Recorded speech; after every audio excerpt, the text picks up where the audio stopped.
Hello and welcome to the White Deer Filmmaking Podcast. Today is the start of our series about our own film called Conviction Without Remorse. Mm-hmm.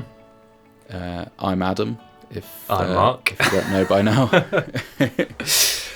Can you imagine if someone stumbles on this one being the first episode? That'd be pretty cool, but yes.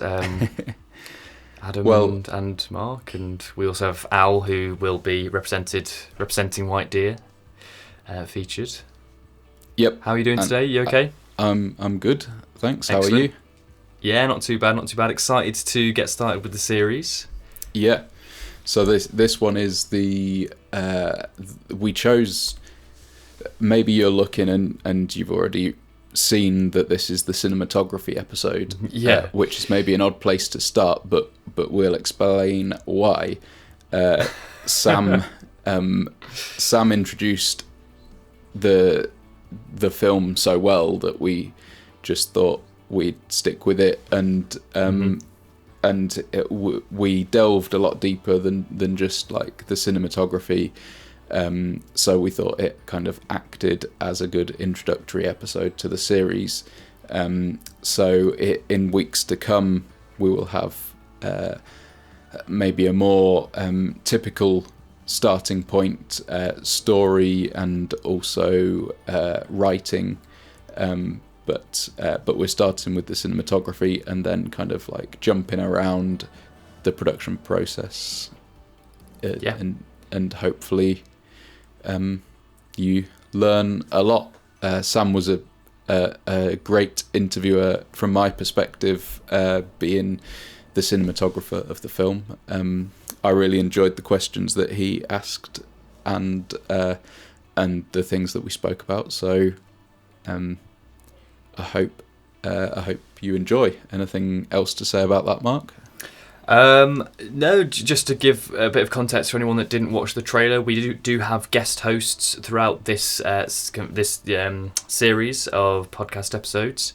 So we're bringing back people that we've spoken to before, and that's really exciting. So it gives it a bit of a different twist to what you might be used to if you've listened before. I agree. Sam was really good. Really went above and beyond what he had to do, and got to the details about the film in general. So really enjoyed speaking to him, and we'll give we'll remind everyone of who Sam is and where how we met him and everything at the end. So stay tuned for that. And if you want to follow initially, his details will be in the show notes wherever you're listening or watching this, so you can do so, but we'll give him a proper shout out at the end. Awesome. But enough from us. Let's get to the interview with us. How about that? Enjoy. So I guess really we can start before we talk about the film, which is Conviction Without Remorse.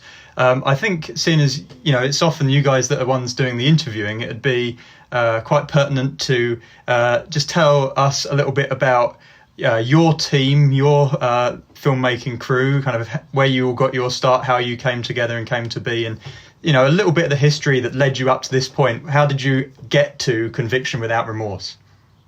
Do you want to go for it, Al? Yeah, I was going to think, how far back shall we go? I was born. Yes. Right, okay, we'll go back to the first film. So, basically, I think all of us around here would say we probably had at least some degree of interest in creative filmmaking, whether it is sort of cinematography or acting, or writing in my case. And it was 2017 when I was approached by a friend of mine who had a script that he wanted to make into a film, and this was the first time I'd considered doing something like that, to sort of co-direct a short film, and because there wasn't anything else going on at the time, I thought, well, why not, let's give it a go.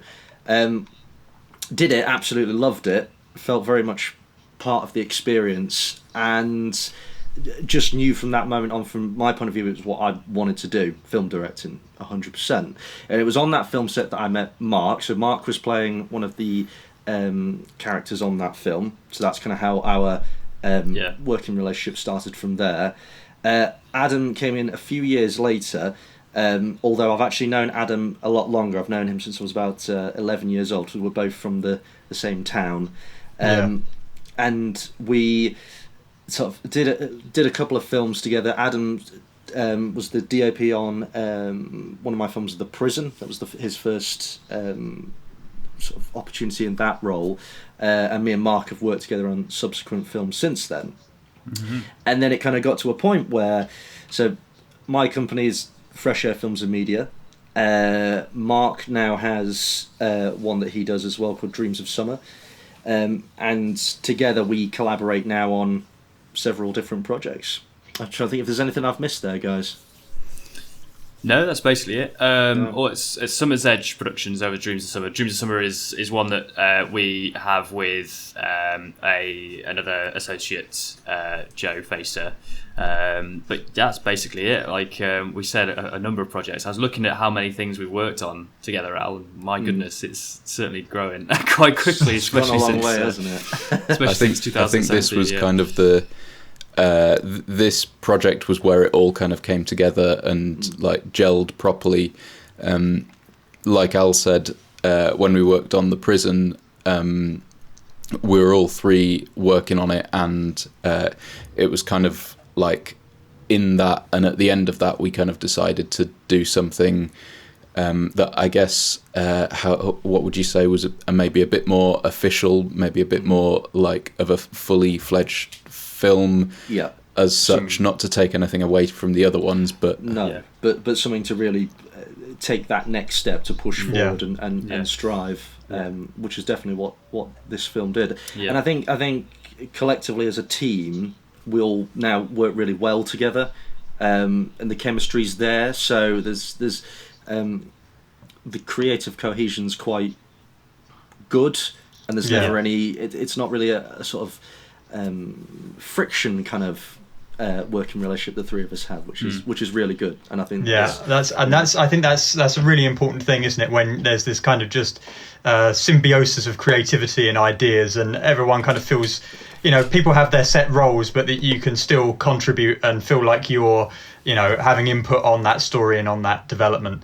And I was talking with this kind of subject with a friend of mine a couple of days ago, funny enough, where we was talking about this argument of books versus films, and I love reading, but one of the things that I think is really magical about film and television, even more so than theatre, is that you have so many moving components to so many creative areas, and even though you have a director at the helm, every single person has to be able to get involved in this singular vision and take it to kind of end point.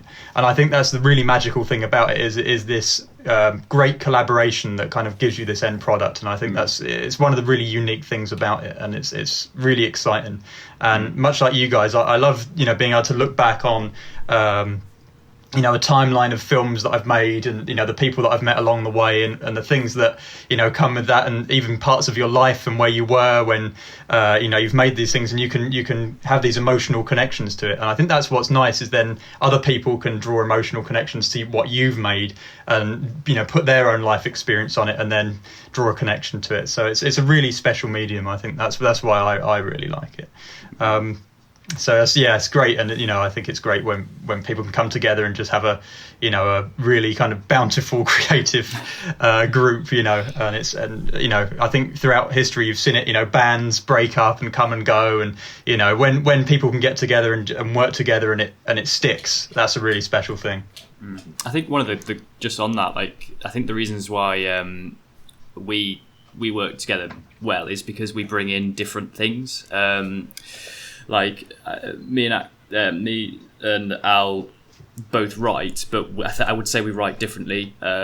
So the projects that we might bring to the team would be different anyway. But also, we only have one main director, we only have one producer, we only have one DOP. That's not to say that, like, me and Al have discussed briefly about swapping roles just to see how that would go, just to learn from each other as well. But it's the idea that, we know each other's good like strengths and weaknesses, and we sort of fill in, and there's that, like you say, that symbiosis of filling each other's areas of weakness, but also building up each other's strengths. So I would take away any admin stuff to let Al do all the creative decision making and things, and then Adam as well would just, he's free to just be like, right, this is what we'll have to work with, how am I going to make the best imagery and things like that. So yeah, it's absolutely that, and it's just kind of divide and conquer kind of aspect, but with a united front sort of thing. I think that's also the difference from coming from like a corporate filmmaking background, is like having to do everything, and sometimes being a one-man band as well, doing everything. You like do it, just being that one person who's got everything to do, and you're just there on your own. And I think kind of with that, that was one of the major things that made me want to get into cinematography, was just that there was, you can only, if you're on your own, I think you can only do as much as what's in your head. But if you're kind of working with a group of people, you can achieve so much more than the sum of its parts kind of thing, by just bouncing off each other and working things out together. And that's like, it's that collaboration for me that's the most exciting, and I do think that that's what we came to on this, with everything coming together to achieve quite a lot more than I think it's probably the best film that each of us has done, probably. So definitely on my side of things. So considering how long it's been in the making as well, it deserves to be. We were just saying before we came on, Sam, that our first shoot was last September for it. So it's been a while. That's it. And to kind of get to that end point, and be able to look back on that is always really satisfying. And especially if you're pleased with the outcome after all that work, that's a great feeling. So Adam, let's dive in on some of the cinematography aspects. Then we can have a little bit of a nerd out, and we'll just leave the others to sit there and they can sit in silence while we talk about camera. Just switch the cameras off, switch the mics off, go home. So Adam, just to kind of start off a little bit about you and kind of your kind of take on cinematography. Is there any kind of particular cinematographer or director of photography that you particularly admire, that you look up to, whose style really stands out to you? Roger Deakins, That's almost like a given, though. I should come up with someone else, shouldn't I? I think there's some people that I'm really interested in and looking at what they do. I think one of the first people that inspired me as a cinematographer was Anthony Dodmantle. Back seeing his work on 127 Hours, I was really inspired by that. There's also Rob Hardy, who works a lot with Alex Garland, and I'm really inspired by him. And I think both of those two, and also Roger Deakins as well, it's not so much about they don't have a look as such, or a tactic that they always employ. It's kind of like it always seems quite intentional what they do, and purposeful, and that's kind of like what's most inspired me.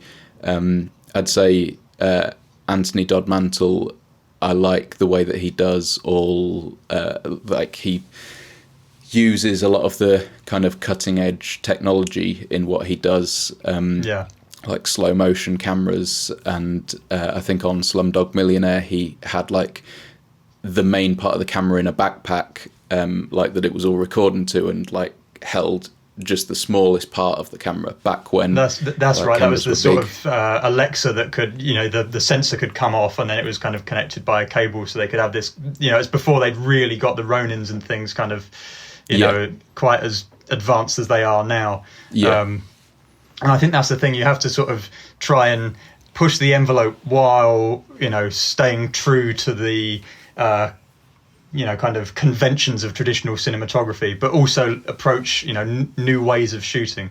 And I think that's really important to try and continually find new angles or new ways of showing the audience something.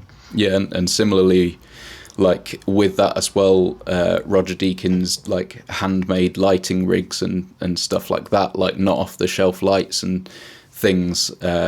It's all inspiring, just to make things like a bit unique and really for what the film needs, because potentially like the off-the-shelf solution may not be what the film's about, kind of thing.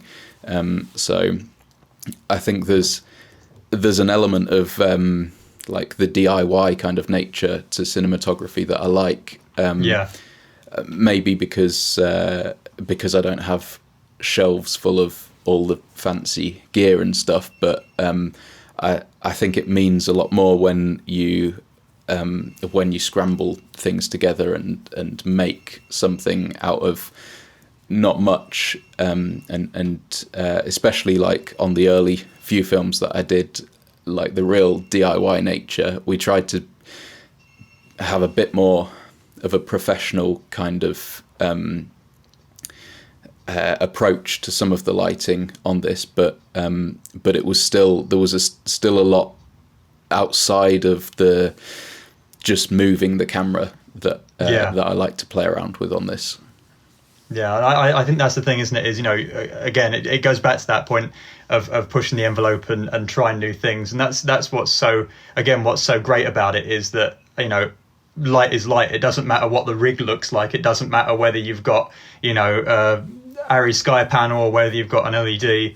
If it serves the purpose, it serves the purpose. If it fits the story and it moves things forward, that's the right tool for the job. And I think that's what's so great about it, is that you can it doesn't necessarily always mean that the absolute best thing that you can buy is the right tool at the right time. So that's and I think that's the beauty of independent filmmaking, is that you can approach things in different ways and do things that might not necessarily work on a bigger set. If you had a gaffer and a lighting technician and all these people there saying what can and can't happen, sometimes that could be a bit of a barrier to the creative process. So it's quite refreshing and exciting to be able to do things on your own terms, I think. Yeah, I think so. And then when you do hopefully increase to being able to have all these things, hopefully you've got how to work with a lot less. So I think and a lot of the time simple is best, I think, especially with lighting. So I try not to overcomplicate things and have like 10 lights in shot when you might be able to cope with 2 or 3 or sometimes even 1.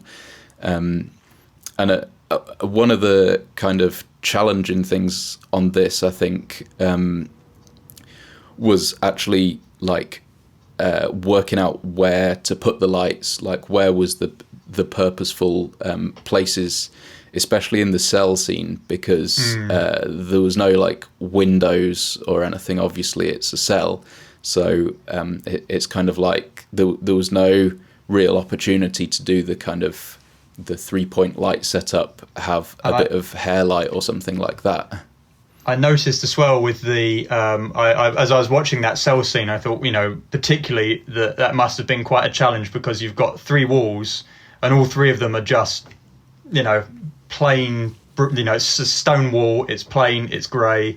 And there's nothing really to kind of create that contrast or give that kind of separation from the space and the character, which in a way I guess kind of works, because it is a confined space. They are in a cell, they are imprisoned. That's kind of the idea, but you still want to try and find ways to keep that space visually interesting as well. And I thought that must have been quite a challenge to really kind of navigate that space. And I wondered perhaps if the reason that you kind of used so many close-ups, particularly in that scene, might have been to kind of work around the fact that perhaps the space without any sort of windows really to kind of create a bit more contrast might have been a sort of conscious decision.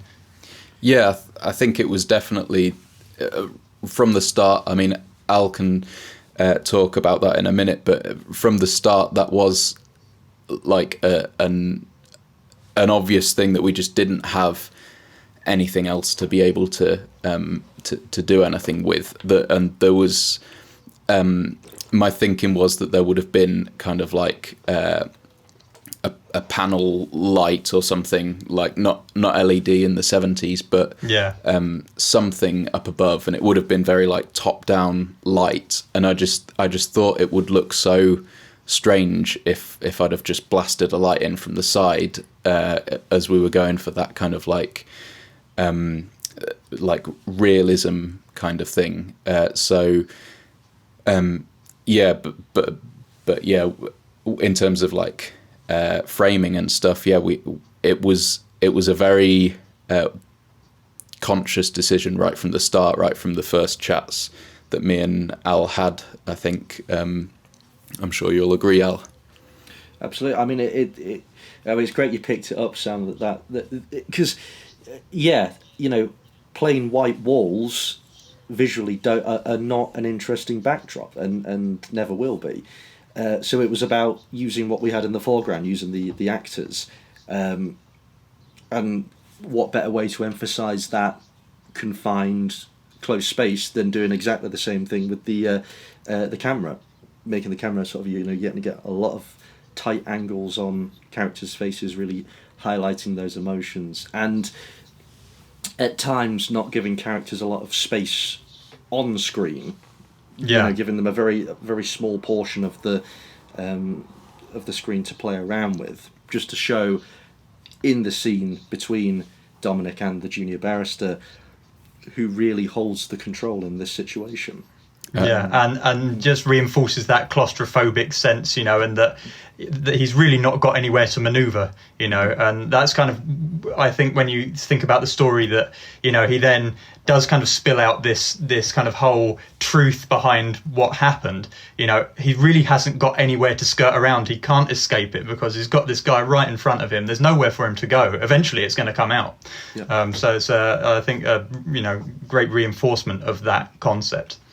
I think as well we didn't want to move the camera much for at least like the first bits. There was a specific point when we did move the camera more, but we kind of wanted to be quite locked off, and to that, to help like the fact that they were locked in there as well.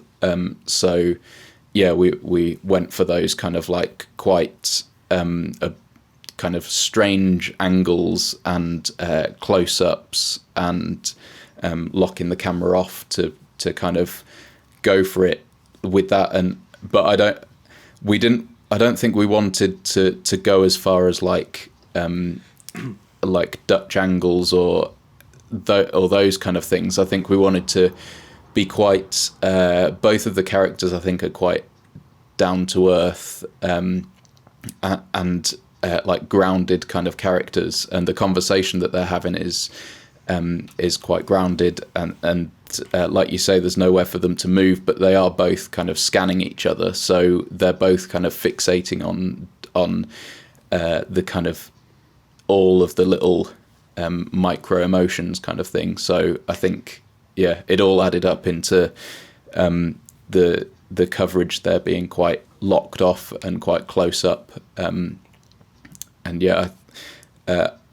think as well, because it's the backbone of the film as well, we wanted it to be kind of interesting. We didn't want to just settle for having like the cell scene as being just an interview, just two people sat there and nothing happening, and then the exciting bit is in the rest of it, in the flashbacks.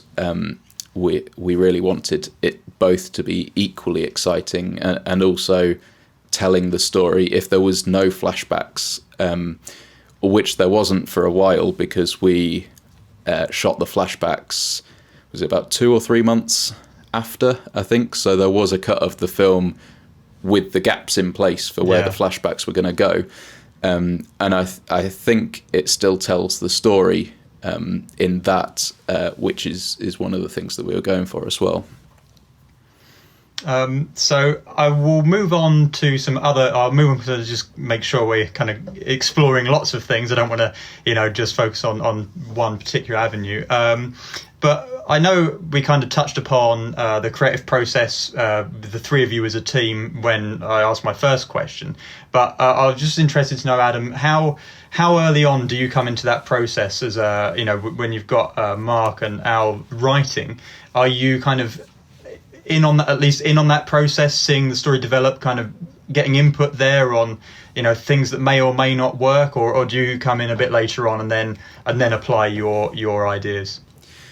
Well, I came in the earliest I have when working with you guys. I think in the past, just when you had the script completed, I think, and then there was I always like to come in as early as I can to try to be able to work out what's best, put a lot of effort into the pre-production side of things.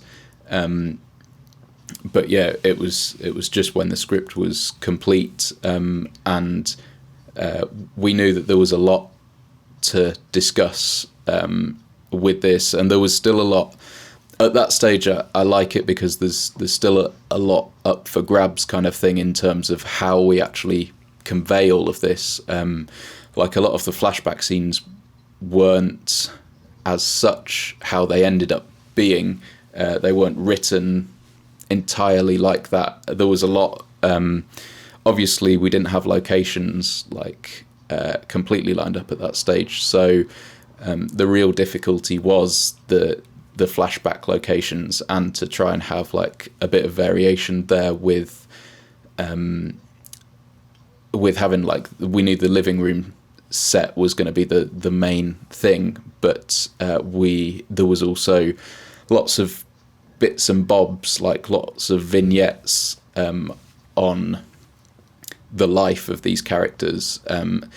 So I think one of the major things that we actually discussed in that time was how we're going to actually convey those little vignettes, partly budgetary related discussions as well, like not having to have a 70s whole bathroom or a 70s bar kind of thing. Just trying to work out how we were going to do that, because we knew that we had to have a 70s living room. That was where most of the action was going to happen, but it was maybe written as if we might have a whole house, I think. And we kind of condensed it down to a living room, dining room type situation. I think it's interesting that you say that about sort of location and budgetary constraints, because one of the things that I wrote down to kind of touch on later on, but we can kind of bring in now, was the use of there's a few sort of flashback moments where you use the sort of infinity black backdrop, there's sort of a sense of the sort of bar space, and then of course you've got your female lead appearing in this sort of black space as well. And there was definitely a part of me thinking, knowing that it's a indie short, I'm thinking that, okay, this is a clever workaround to try and not only have variation in the imagery, but also avoid perhaps the budgetary constraints of perhaps finding a location that fits that. And it's kind of a two-part question, really, which is, so I think maybe Al might be able to kind of dive in there kind of from a directorial point of view as well. But, kind of in the sense of, one, how did you approach that in terms of lighting that? Obviously, it's a very low-key, contrasty kind of noir style. I presume you used a black backdrop and then a single key light, really amped up. But also, I guess, for Al, was that a concern for you, having envisioned it perhaps as a fully fledged location? Did you feel that perhaps might be too contrasted to the shots in the flashbacks that are in the living room? Would there perhaps be a concern that visually they were apart? Yeah, I mean, to be honest, it was one of those things where it ended up being a bit of a blessing in disguise, really, because it became clear the more that we were covering shots from the film, and I kind of wanted to move away from this idea that our main character could recall everything clearly, and it was kind of nice to be able to sort of create this slightly abstract kind of environment. So you have the black backdrops and black background, which originally had been, as was said, proper locations that needed to fit the 70s bill. But we were able to sort of bring it back and say, well, let's make this multi-purpose. Let's create a much smaller environment, but have it be purposeful for the narrative storytelling. It's a black background without much that you can see, because our lead character can't recall specific details. Only usually the focus of the scene in each of those cases. So yeah, it was. Although at first it was a bit like, yeah, that's a bit of a problem finding a 70s bathroom or a 70s style bar, but it definitely ended up being a benefit in the end, 100%. Yeah, we were hoping that it wasn't just gonna look completely like we did it for budgetary reasons. We were hoping that there was some. We wanted to put as much meaning behind it as possible, and like Al was saying, we were kind of having a discussion, and in that kind of block of shooting that we did for the flashback scenes, and just thinking that we were just discussing that I don't think people remember a whole scene, especially if it's maybe happened kind of a few months prior to when the main character's retelling the events. I think people do remember those little details, and we also really wanted to play on the fact of a potentially unreliable narrator as well. He was saying all these things, and some of them may be true, some of them may be misremembered. So yeah, I think it was really beneficial in the end. But also we had 2 days shooting where we did that whole kind of the flashback scenes, everything that wasn't the cell and the courtroom, and there were night shoots, and the first night I think we ended up doing, was it something like 11 setups, Al? Whether they'd be location changes or kind of building these separate sets kind of thing, or mini sets, and it was just crazy. I think there was a moment about 4 a.m. on that night that we had 2 setups left, or 1. It was just before we did the bar shot, and me and we'd just done the bits outside, the 360 kind of bit, and the bathroom as well. We did outside, and yeah, that we just kind of, the energy was low. I think at that stage we were completely knackered from the whole night, because there wasn't that many shots. There was maybe average 2 or 3 shots at each of these locations, and some of the times we only used the 1 shot from each location, but it just took so long to build these kind of mini sets. So yeah, we were kind of knackered. Yeah, I think we underestimated the fatigue that comes in with set redesign every sort of half an hour or so, because like Adam said, the scenes themselves are really short, only needed 2 or 3 shots from each, but so it was half an hour build. Yeah. That's it. It's those setups that they sort of draw you in, don't they? It's like a fly trap or something. You think that's it. It's only going to be a handful of shots. We'll smash through it really quickly and move on. And those will always be the ones that trip you up, because you've just not. I've found you just tend to underestimate them. And you go, right, we can tackle this, and then inevitably it doesn't always end that way. So I certainly understand the feeling, especially when you get to that that late stage when the fatigue starts to set in, and then on top of that, your judgment then starts to get clouded, and then you have to. And then when you rush, you then you start to trip up and you make mistakes, and it can be difficult at that point, kind of, to just roll yourself back a little bit, just step back, take a moment, just think about what you're doing, and just think, right, let's just break this down, in segments and work through it as we normally would. Because when you see the clock ticking, all of a sudden things just start racing, and that's when the quality can start to drop off, and that's a real danger, I think. And it's I guess it's always a good thing when you can kind of sense that that's happening, so that at least you can then remedy that. I think that's always a challenge, especially, again, as I say, independent films, short films, things like that. You are limited for time, you are limited for budget. You can't necessarily ask people back to come back an extra day some other time, or get that location again, or if you did, you'd be pulling in a massive favor. And so it is a challenge to manage all those things while also thinking about the storytelling and the acting and the lights and all those other moving parts that need to happen at the same time. So it can be a real challenge. I think one of the things that I did want to ask you about, Adam, was the actual courtroom space, which I presume I was looking at the credits and I saw that you said you had the Magistrates Court, and also it was a museum of National Justice. Yeah. And I presume that the jail cell was at the museum and the courtroom is a actual magistrates court that you managed to wrangle. I presume that's the case. It was the other way round. Really? Maybe Mark can talk a bit about that.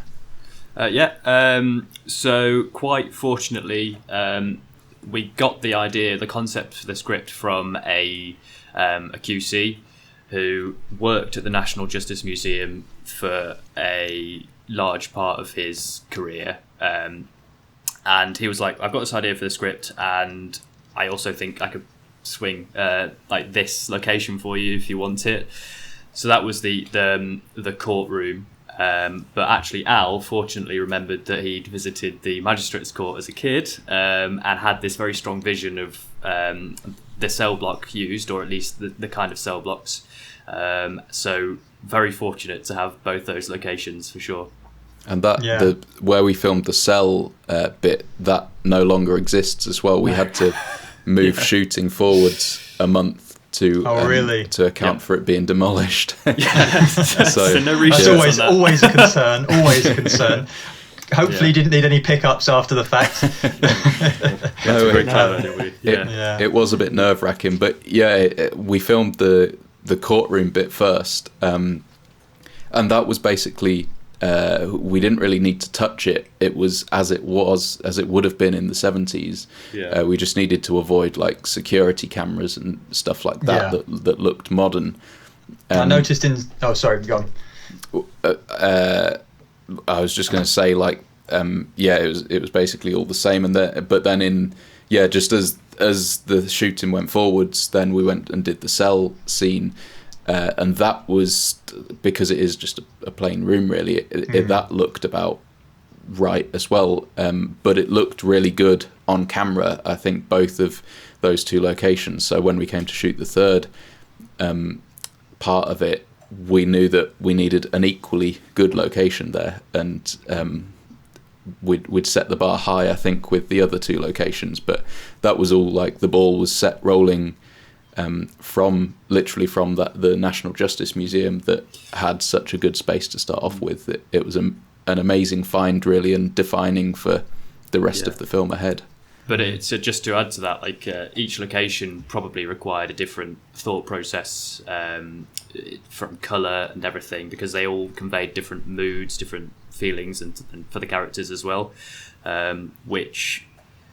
I mean, Adam will definitely tell you more as well. Just kind of that thought, because each one was sort of procured one at a time. It's kind of like adding different things to order to make the whole picture fit together. But it's really easy saying that, but then you've got to think about like lenses and the different requirements going forward for that, and whether we had the right gear in order to do each place justice was definitely a big. And the challenges like no power at the cells as well. Yeah, it feels really weird when you've got to drag like these power cables through this incredible courtroom, and you're just like, oh no, this is so much history has taken place here, and then it's like, oh, what are we going to do? Because obviously you want to be really careful with it, but you need to use the space to the best of its ability. But yeah, power cables and things like that. In fact, always a difficulty. Yeah, the cell room, literally, we had to have a generator to power all of that because, I mean, as we said, it was about to be demolished, so we actually had very little in the way of water, electricity, and everything. So we were praying all day that we had enough fuel in the generator just in case. For any mishaps and things like that. So tough one. I'm not sure if the cinematography episode of this podcast is the best place to talk about the toilet situation in the no, we'll save that for the toilet one that we've got. Yeah, we'll do that. The separate toilet episode. Well, you'll have gained a viewer out of me in the next episode just to find out what that was. So we'll keep that a secret for the next one. But I noticed in the courtroom that you used, you put sort of diffusion, sheet for diffusion on some light stands in there, and I presume that's probably because you didn't have much control over the kind of practical top lighting that was in there. I presume it was probably all fixed on one kind of, on-off switch, and you couldn't really individually switch off any of the lights in there to control it. So I assume, that's probably the reason for that. Did you scout the location beforehand? I presume you kind of had an idea going into that might be a, practical application for that, and that, there may be some concern about the spill of the light. And I noticed as well you had some LEDs in there that you were kind of using just to kind of add a bit of a kick onto the characters and their faces, just to give it a bit of punch. Did you kind of? I find personally for me sometimes when I light things, I light things kind of in a painterly way with slightly less regard for the direction of the light, more just so that it does something, which might be a little bit dangerous at times. Did you kind of go in thinking, okay, I'm going to think about where those lights are coming from, or do I just kind of want to fill the space a little bit more, which can be difficult, especially with small LEDs in a big room? Yeah, exactly. It is exactly as you described, really. We did scout beforehand and saw that it was quite a massive space, and also the fact that there was other issues with that, which changed how we shoot, with how many extras we were able to get as well. So we knew there wasn't going to be the big wide shot kind of thing, which would probably have been the hardest with all of the lighting equipment that we did actually have anyway. So yeah, I decided to just lean into what they actually had there with the top lights, diffuse it as best I could to just control it, and yeah, just put a bit of a kicker in occasionally, and I think I was trying to be really intentional with where the light would have come from in all of the bits that we did with this film, but I think that one may have been one that the kickers kind of I let that rule slide a little bit, because it was intended to be the kind of intro sequence, and that would be where it was shown, kind of thing. So I wanted it to be a bit I don't know, a bit more than just kind of what light would have been there. I wanted to be it to be a bit more give that a bit of a punch. Here we are. We're in. This is the first scene of the film. This, and this is us, kind of thing. Use it as a bit of a signpost for what you're doing. Yeah, I can certainly kind of get on board with that kind of thinking. It's certainly something that I've done, and yeah, when you know that you're going in and that's going to be your kind of opening scene, your first shots, you don't want that to be kind of underlit in any way, or kind of setting it up in a bad way. So certainly I can appreciate that kind of process. Yeah, sure. and there were positives and negatives, I think, to shooting it in the 3 blocks that we did. for a positive, it allowed us to work out what we wanted separately, and how that fit into the bigger picture. Obviously, we had an idea of how the living room would be at the start, but it wasn't as fleshed out as what it ended up being a few months down the line when we actually came to shoot it. And I think that required a bit of control and because sometimes when you shoot something, you set the tone for the film, and luckily each of those bits were 3 separate locations, so there was a bit of movement, but still, I think out of all of the scenes, I'd probably like to do a bit more with that courtroom bit. I think it was, if we'd have shot that last, it would have been a lot different to shooting it first. And I think even with the camera movement and things like that, there's a lot more that could be achieved in there had we set the tone beforehand. But that was kind of the tone setting one. So yeah, it's positives and negatives with it, but I'm not unhappy with it. But if we were to do it again, I think that's where a lot of the changes would be made, I think, for me, and maybe being able to have a courtroom full of extras, that would be like just open up the boundaries of what you could actually shoot, because we had to shoot that nice icing on the cake to get to fill that out with extras. Is just a nice cherry on top, just to go, oh, there it is. Yeah, it definitely may have helped for it to, those kind of like set pieces would have helped to make it look a bit less of a budget kind of independent film, and similarly with outside locations as well, which are obviously difficult if you're shooting something that's meant to be set in the 70s, which we did actually have an outside scene as well. It didn't make the cut in the end, but it is just the difficulty with a low budget film that's not set right now, is the environment is just, you need to control that a lot more.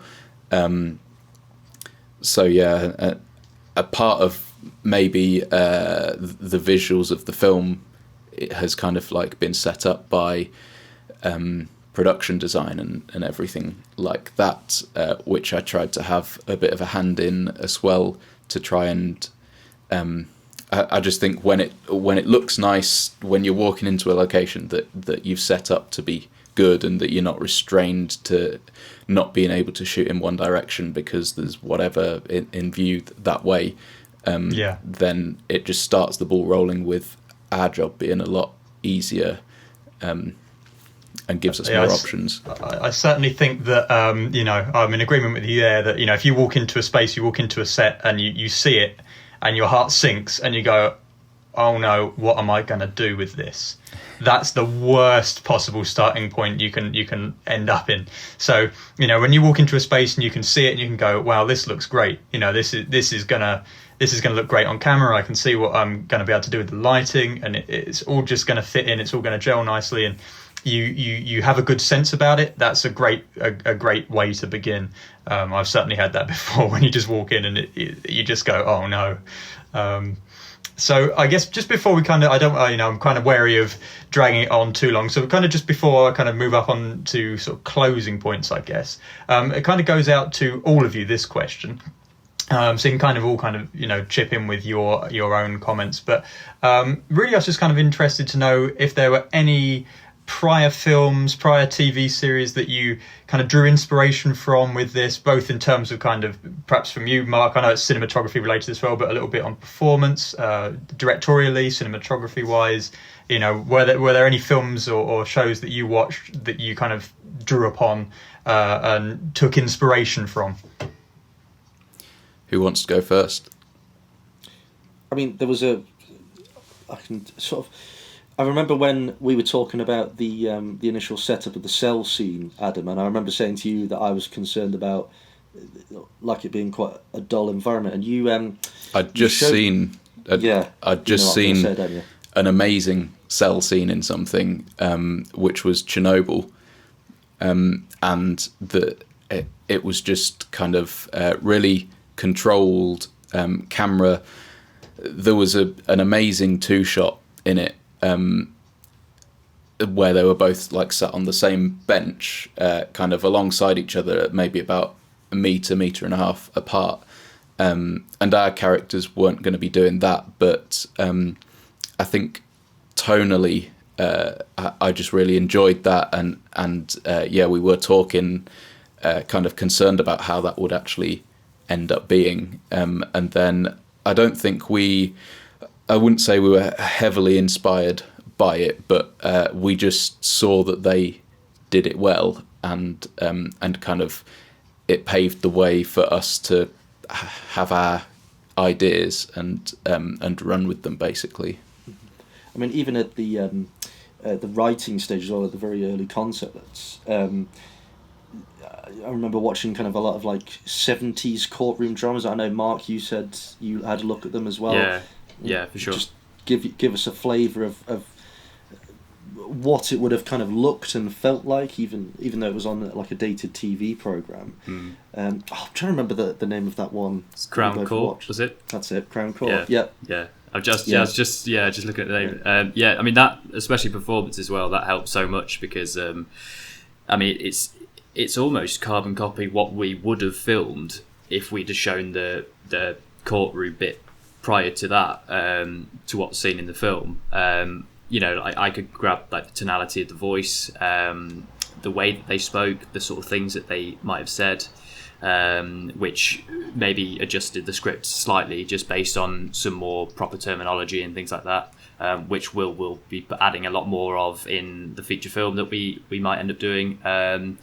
So Crown Court, big one, and I think actually I'd watched Chernobyl at the same time, and I was like, yeah, this is really, really good, just to get the tenseness of just a very small box room. I mean, how much can you do with that? But actually, like the close-ups really added to the dynamic between me and Christian, who plays Dominic Farrier.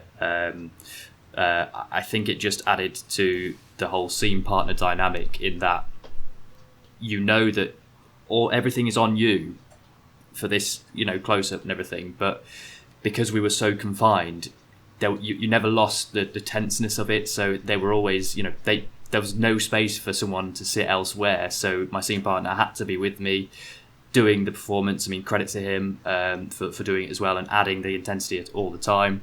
But yeah, definitely that Chernobyl confined aspect, like the grey, you could definitely feel the grey element to it.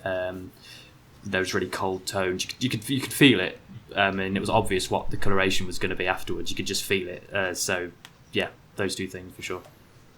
I think there's a film which some of you might have seen called Scum, that stars Ray Winston. It's one of Ray Winston's early films, and when I saw some of the shots in this, and kind of just how it felt and what the mood was, my mind sort of went towards that as something that perhaps you might. I know, it's not necessarily a courtroom drama, but it sort of sits within that same kind of genre. I kind of think, and certainly I was interested to know if perhaps that was something that kind of might have inspired it a little bit.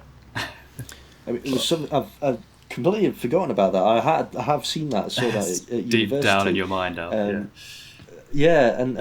so maybe that was part of the inspirational feature of some of the shots. This sort of taking what was a 70s film, Scum, and taking that Borstal environment and putting it into our own film. Yeah, and I think that's the interesting thing, isn't it? Is that sometimes you have, I guess what you consider conscious decisions of inspiration, where you see something, you go, yep, I like the tonality, I like the shot choices, I'm going to not necessarily copy or even, but you might pay homage to it, you might, take inspiration from it and develop your own style from that. But then also there are the experiences that you've had and the films and the shows that you've watched that are just somewhere in your memory somewhere, they're in the back of your mind. You don't even necessarily acknowledge it, but somewhere in there they are still influencing your style, and you're taking something from it even if you're not aware. So it's fascinating. I find it fascinating that you can draw comparisons to many things, and you might not necessarily even be aware that you've done it until after the fact, and then you go, oh, that's so similar to this, and I didn't even realize, and that's really quite an interesting thing. I think that's, again, it's just exciting, that part of the process, to look back on it. I was just going to say, it's also really good when someone actually, when you've actually intentionally gone for something and someone picks up on it as well, and you're like, oh, that looks so much like this film, and you're like, yes, well, there's a reason for that. That's such a good feeling for everyone. I think one of the things that we all shared, whether consciously or subconsciously, is maybe what we didn't want it to look like. Maybe like a standard kind of courtroom drama, the kind of like I don't know, like an ITV kind of hour-long or hour-and-a-half-long kind of courtroom thing. We wanted it to be a bit more experimental than that. Hence we didn't. Well, I think also we didn't feel comfortable, or as comfortable maybe, with the kind of the classic filmmaking kind of like wide shot, mid close kind of evolving things that way. We wanted to be a bit to switch things around a bit. Hence the kind of the close-ups and the kind of a bit obscure framing and stuff.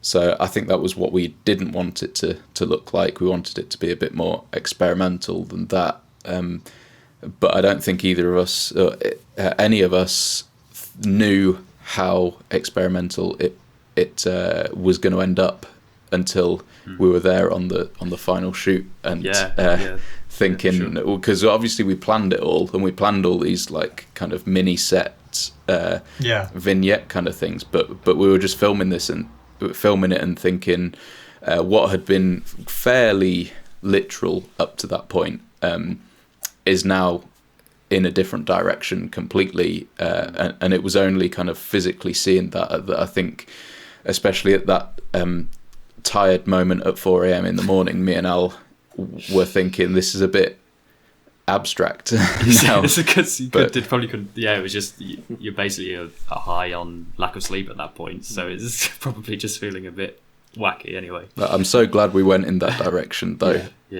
I think it's it's what you learn going on as you go through your career, but that is probably what the script wanted in the first place, and we went through a load of deliberations of what to do with it, and kind of just trusted ourselves and landed on what we landed on. But hopefully we'll be able to figure that out a bit earlier and be even more intentional next time. But it was kind of quite subconscious and just like trusting our guts with it, I think. Just on that, I think Adam might be doing himself a little disservice in that. So previously he said that he was involved from when the script was finished. Like, we told him, I mean, it was on the shoot of the Prison, which was the previous film we did together, and that was way back last March time. We've got this idea, have a look and just see what you think. And then basically within the first few weeks of thinking about it, he was there with us all the time. And I know that's not at all what some cinematographers would do, directors of photography, and he was there at all times, and there is no way that we would have been able to do half of the things that we wanted to from a literal sense or from an abstract sense if he hadn't had the ideas or the vision in order to see, like, right, we can do this bathroom scene and all we need is a painted wall.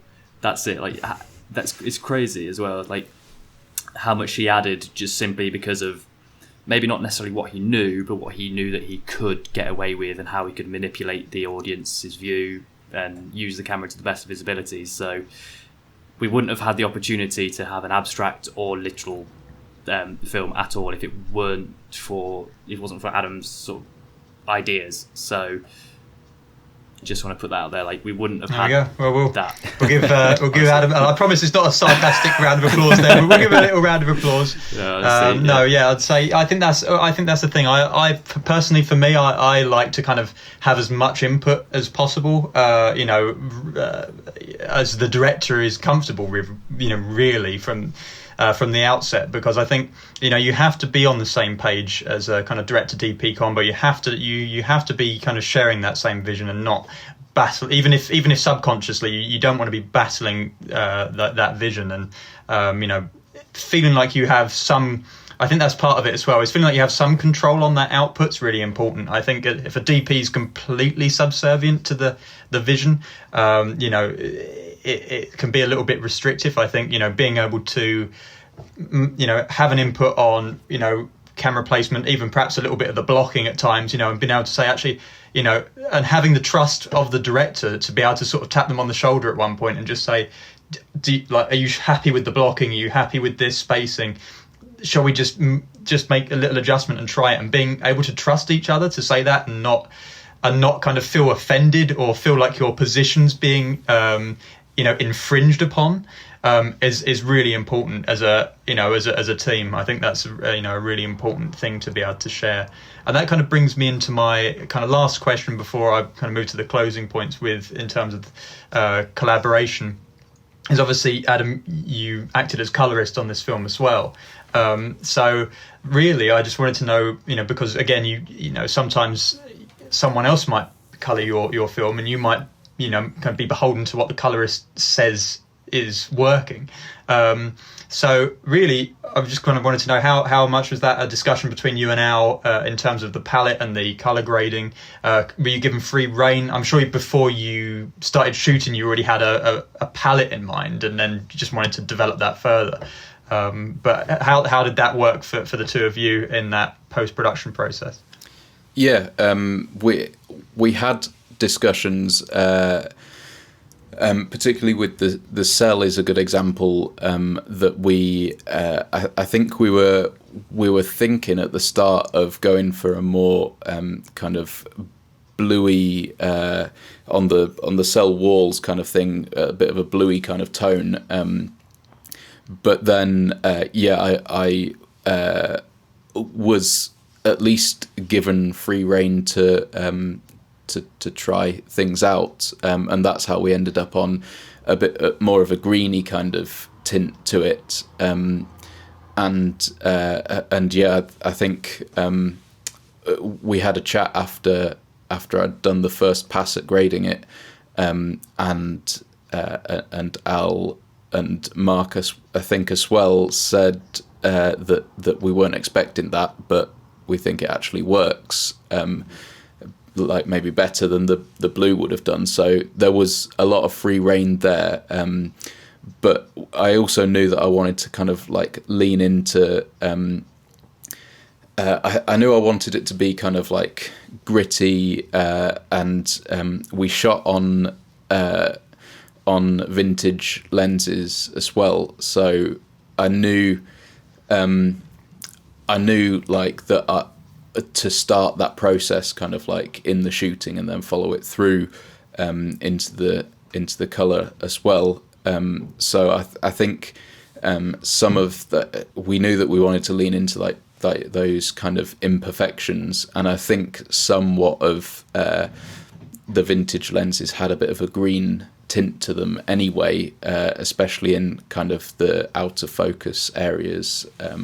So yeah, it was really just building upon what we had discussed beforehand and what we discussed with shooting it on vintage lenses, and it was just continuing the process on really. And I liked that I was able to do that, being the colorist as well.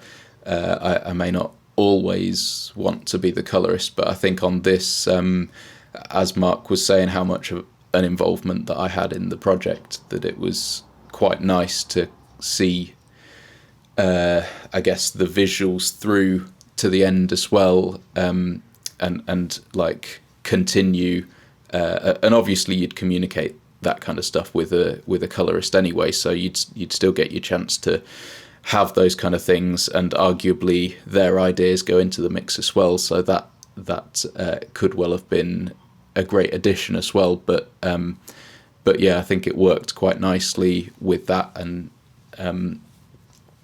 yeah, it ended up being kind of the cherry on top of the visuals that I wanted to create in the first place. So yeah. Yeah, it was. I mean, you know, sort of giving Adam the trust he deserves to kind of do these sorts of things. I mean, you know, at the outset, I was adamant. No, it needs to be cold. The cell scenes need to be cold, blue. Let's push those tones more. But to see it kind of come out afterwards, after Adam's worked his magic, and it's green, it's murky, it's a bit kind of almost unwell, fits into the narrative so nicely, and it's nice to kind of trust in Adam to give him something like that and produce it, you know, return it to us 100 times better. It's definitely the beauty of the collaboration, and I think, you know, it's having Adam involved at an early stage of the filmmaker process, as Mark was saying earlier, I think is a merit. And I think from a director's point of view, every director should always try and employ that mantra that you have your DOP almost there from the very start of pre-production. So I think it goes for a lot of the different roles, though, because I think the more that you can get involved at the start, like an editor as well, a person Sound doing mixer. a score as well, yeah, all of those kind of things, the earlier the better, really. The earliest that you absolutely can, with budget in mind and availability and all stuff like that. But yeah, I just think it's massively useful as a DOP to spend as much time with the director as you can to learn what they're actually thinking for this, and then you've got to they pass their trust on to you. So you've kind of like, you've got to know it inside out at that stage. You're kind of like the first tier of it, the story being passed down from the director.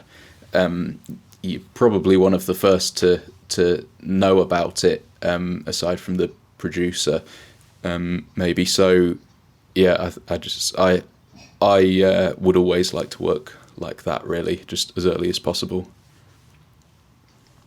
So just to kind of come to a closing point then, what's next, first of all for you, Adam, but also for Fresh Air Films as a team, as a whole, as a kind of collective?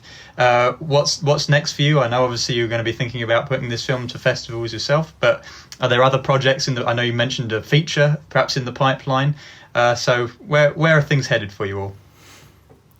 Well, for me, personally, you guys can talk about the future of CWR, but for me personally, I'm talking to some directors about some films. So I'm just kind of like going on to try and take what I've learned off this, and apply it onto to larger scale, maybe more funded productions, hopefully, where that I can get experience of kind of like working with more different cameras and more lights, potentially more just everything that obviously I don't think funding is everything, but I feel like I need a bit of experience with all of those, all of the things that a funded project brings, basically. All the higher stresses and working. A migraine. Yeah, I just want a migraine. And also more people in the camera team as well, more collaborators, like in my area kind of thing. Yeah, that's kind of what I'm looking at, and I'm kind of currently talking with people to see where that next opportunity is. So hopefully, well, there's a couple of exciting scripts that I've read, so hopefully they come off, and hopefully I get to see what I can do with them. But it's a lot of the same, but hopefully the next level, really. Always trying to learn and improve. And I suppose as a team, really, it's really a really weird one. I think it's because we're always trying to improve and grow and do new things. We've sort of actually slowed down this year a little because we wanted to put more into one thing as opposed to making 3 films a year, for example. We've actually slowed it down and thought, right, how can we get the most out of this so that it doesn't just get forgotten, isn't the right word, but lost, I suppose, in amongst the saturated short film market, and how it can serve us, because we've got to a point now we knew that CWR was where we wanted to bring all of our skills together and really push it to the most it can be. So I mean, even now we're still learning, like the crowdfunding and things like that. We're still learning that, and we'll take that to the next project. But everything for this is kind of like really pushing it. So we're 6 months into the year now, and obviously we've had the lockdowns, so that slowed things up anyway. But really don't mind just taking the time to just let the project breathe, explore the options, hit all the festivals at the right time if we can, see what happens, keep pushing it and take the time. But yeah, I think we are writing the feature between us, me and Al, and that's an experience in and of itself, because obviously we're writing just our second thing together, and also it's my first feature film, and not your first one, Al, but the first one obviously co-written. But anyway, it's like the first one which requires intense amounts of research, because obviously it is a different time period.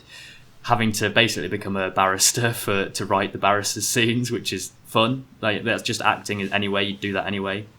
So just experimenting with what we have and just making the most of what we can, really, of what we've already created, and pushing it to its greatest potential, really. Yeah. And we will forever endeavour to keep telling great stories. For sure, that's the main thing, isn't it? Yeah, that's the main thing. You've got to get those stories across, and get people seeing them and interacting with them, and having an emotional response to them. That's the important thing. Absolutely. Yeah, for sure. Well, guys, that kind of covers my questions. Hopefully, I've kind of covered everything you were hoping to talk about there, and I haven't missed anything out. And we weren't even too geeky, I don't think. I know, that's the thing. I had to rein it in. I kept thinking to myself, "Here we go. We could really roll off on one," but I reined it in. I like it. No, it was good. Thanks very much. Yeah, thank you so much. And yeah, really nice done. Would you like to take over all of our podcast duties, Sam? That's it. I'll just put me on the white deer banner at the top here. Yeah, thank you so much. Cheers. Yeah, thanks, Sam. Well, thanks so much for listening to that. I've said it before, but that was, in my opinion, and I think yours, that was a really, really good, really grounded, but really expansive interview with Sam there.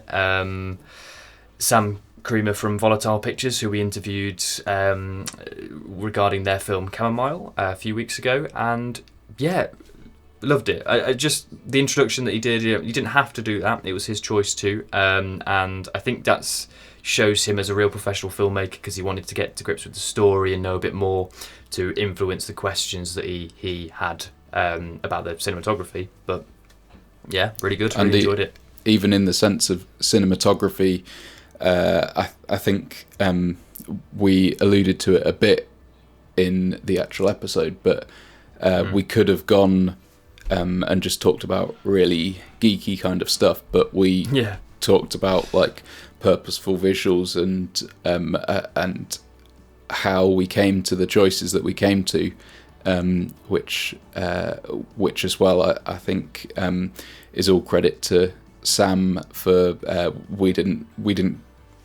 we aren't providing our guest host with a list of questions to ask on these episodes. They're coming at it with their take, and that's exactly what we wanted. That's exactly why we chose the people that we have chose to, because we think that they have some link either to something to do with our film, or that they've had a strong link to dealing with a few actors and things like that. There's kind of we've picked people for their skills, and then they've come along and surpassed really what we could have asked, and had really interesting conversations, and the last little bit, even I've just edited the episode, so maybe you don't remember, Mark, but we offered to hand over interviewing duties to Sam permanently because of I do. Yeah. So oh dear. Well, yeah. I mean, yeah, he was so good, and I mean the rest of them, because obviously we filmed a few of these now, and obviously they'll be rolled out in the next few weeks. But each one of them, have to agree, like they've all done more than what we could have possibly imagined, and really taken to the hosting. So which has been very beneficial to us, and yeah, just really enjoyed speaking to people about our film, because it's always nice to chat about what you've done, but also just to, I guess, because obviously normally we speak to people based on their films and we get a bit of insight into who they are as filmmakers, but doing it this way, really, you sort of learn a lot by what questions someone's asked you. You learn a lot about that person, and obviously it is grounded in filmmaking, but someone that sees art, for example, in one way might ask a different question to someone that sees it in a different way. So it's really great to learn more about Sam and the other people that we've spoken to in this format. So really exciting.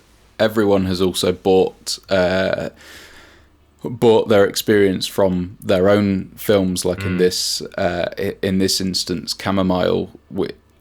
It's a discussion with about parallels and differences between the way that like us as cinematographers and in a future episode directors and lots of different things. It's kind of, we've both got a frame of reference, and it's interesting where that meets. And hopefully you've previously listened to our episode about Camomile, and the subsequent episodes with the guest hosts. So I think it's further colouring in the picture about their films, and ours as well. And ultimately, obviously our aim is for someone to pick out a little bit of information that they can take on to improve their filmmaking.